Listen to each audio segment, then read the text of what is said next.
You're listening to Day 14, Just Desserts. Join us at the table for a little extra. We're in Genesis 42, 9 through 38. We're setting the scene with Joseph's brothers bowing at his feet. He's seeing his brothers for the first time in all these years. And we had some kind of wow moments already whenever we were reading this. Maren, what did you see that popped out to you whenever you were reading it this time? We talked a little bit about Reuben being the oldest, and he was not around when the brothers sold Joseph as a slave. Right. He we were just looking back, I think it's in, 37? He goes off and when Reuben, chapter 37, verse 21, when Reuben heard this, he tried to rescue him from their hands. Let's not take his life, he said.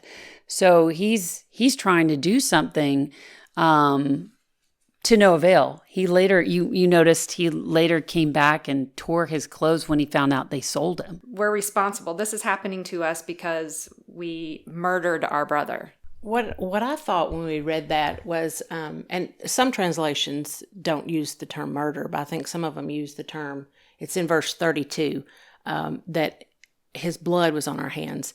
And so I think what the thought that came to me was they had told that lie to their father because the scripture clearly tells us that Joseph was sold to the Ishmaelites. But now they're saying he was murdered. But they had told their father that, and so many years had gone by, they had lived that lie, that it became their reality. And so they thought, in fact, they had murdered him. They had killed him. Right. Okay, so then on verse 13 it says, "Our youngest brother is there with our father, and one of our brothers is dead."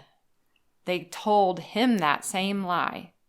I guess maybe they could have figured that if he had survived or something, he would have come back to them at some point, and he never did. But it must have been a, sword to his heart to hear his brothers say he was dead. And here he was alive right in front of their face. He had the truth. I mean, here Joseph is looking at all of his brothers and how hurtful that had to be for him because Joseph knew the truth.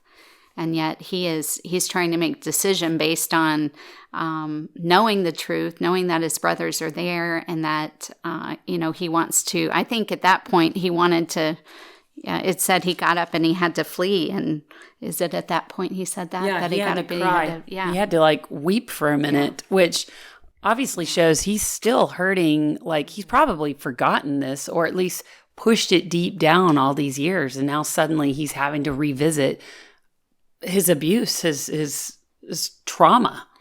Cheryl, what it's speaking to me right at this moment is sometimes, even in my life, I may have accepted something in my life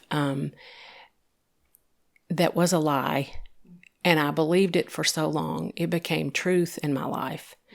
But I'm asking God right now, as I stand before Him, to reveal the truth to me. I know, Father, you may weep when you look at me because you know I've believed lies and they've become my truth. But I'm standing before the King right now, and I want you to reveal the truth about all issues in my life.